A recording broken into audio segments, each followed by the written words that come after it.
അസ്സലാമു അലൈക്കും വറഹ്മത്തുള്ളാഹി വബറകാതുഹു. ധാരാളം ഇസ്തിഗ്ഫാറുകൾ വർദ്ധിപ്പിക്കണം. ഹബീബ് നബി സല്ലല്ലാഹു അലൈഹി വസല്ലമ തങ്ങൾ ദിവസവും 100 ഇസ്തിഗ്ഫാറുകൾ ചെല്ലാറുണ്ടായിരുന്നു എന്ന് ഹദീസിൽ കാണാം. മുൻകാലത്തെ അമ്പിയാക്കൾ അവരുടെ ഖൗമിനോട് ഉപദേശം നടത്തിയപ്പോൾ അവർ പറഞ്ഞു കൊടുത്തത് നിങ്ങൾ ധാരാളം ഇസ്തിഗ്ഫാർ തേടണമെന്നാണ്. ഇസ്തിഗ്ഫാർ തേടുന്നത് കൊണ്ട് നിങ്ങൾക്ക് അള്ളാഹു മഴ തരും, സമ്പത്ത് തരും, സന്താനങ്ങളെ തരും, ധാരാളം അനുഗ്രഹങ്ങൾ അള്ളാഹു നിങ്ങൾക്ക് തരും എന്ന് അമ്പിയാക്കൾ അവരുടെ ആളുകളെ ഉപദേശിച്ചത് ചരിത്രത്തിലും വിശുദ്ധമായ ഖുർആനിലും നമുക്ക് കാണാൻ കഴിയും.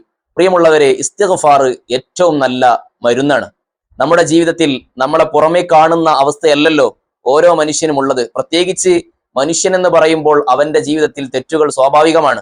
വിശ്വാസിയെ സംബന്ധിച്ചിടത്തോളം തെറ്റ് ചെയ്യാതിരിക്കലല്ല പ്രധാനം, മറിച്ച് തെറ്റ് ചെയ്യുമ്പോൾ അള്ളാഹുവിനോട് പാപങ്ങളെ പൊറുപ്പിക്കാനുള്ള ഇസ്തിഗ്ഫാർ ധാരാളം നിർവഹിക്കുക എന്നതാണ് വിശ്വാസിയുടെ പ്രാധാന്യമായി മഹത്തുക്കൾ എണ്ണിയത്.